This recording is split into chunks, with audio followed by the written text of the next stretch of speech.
দ্বিতীয়বারও repeat করে দিচ্ছি একটা বিষয়, জন দুর্ভোগ এড়াতে আমরা আগামীকাল আইন শৃঙ্খলা বাহিনীর প্রতি শ্রদ্ধা রেখে, দেশের প্রতি শ্রদ্ধা রেখে আমরা রেলপথ অবরোধ করছি না।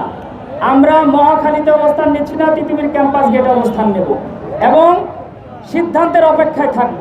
চূড়ান্ত সিদ্ধান্ত যদি না আসে তাহলে আমাদের পূর্ব ঘোষিত জায়গায় আমরা ফেরত যাব।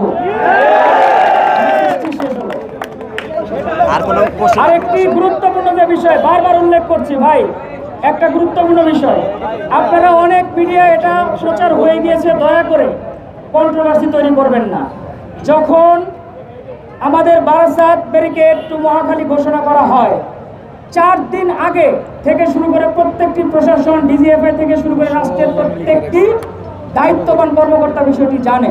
কিন্তু দুঃখের বিষয় হলো তারা সব কিছু জেনেও আমাদের 11টার সময় কর্মসূচি পালন করার কথা, সে সময় তারা ট্রেন ছেড়ে দেয় এবং মহাখালী যখন সেই পয়েন্টে চলে আসে তখন আমাদের ওখানে অবস্থান করছিল 4000 শিক্ষার্থী।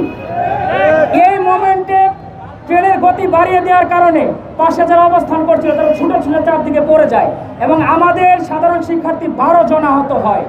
12 জন আহত হওয়ার কারণে সেখানে যারা আহত হয়েছিল ওখান থেকে হয়তোবা 2-1 জন ক্ষোভ প্রকাশ করেছে এবং তারা ঢিল ছুঁড়েছে। আপনারা এটাকে বিরোধী দিকে নিয়ে যাবেন না। এবং এখানে আহামরি এমন কোনো সিদ্ধান্ত আসেনি, আমাদের তিতুমির পক্ষ থেকে বা তিতুমির ক্যাম্পাস থেকে ঘোষণা আসেনি আমরা ট্রেনে আক্রমণ করব। আপনারা এই ইতিপূর্বেও অনেকগুলো নিউজ মিডিয়া এটি ঘোষণা করেছেন। আমরা সেই পরিবারের সাথে যোগাযোগ করেছি এবং কন্টিনিউ রয়েছে তাদের সেবা, তাদের চিকিৎসা নিয়ে আমরা কথা বলতেছি। আপনারা এটা প্রচার করবেন এবং আবারও দেশবাসীর কাছে আমরা এই বিষয়টি নিয়ে ক্ষমা চাচ্ছি। যারা এটিকে বাড়াবাড়ি করছেন, ইতিমধ্যে প্রেস রিলিজ করেছেন যে তিতুমির সন্ত্রাসী বাহিনীর সাথে, সে সন্ত্রাসী বাহিনীর এটাকে ট্রেনে আক্রমণ হয়েছে, এই বিষয়টি উইথড্র করে নেবেন। এখানে কোনো সন্ত্রাসী সংগঠন নেই, এটা তিতুমির এবং প্রাণের দাবি পরিষ্কার করে দেওয়া।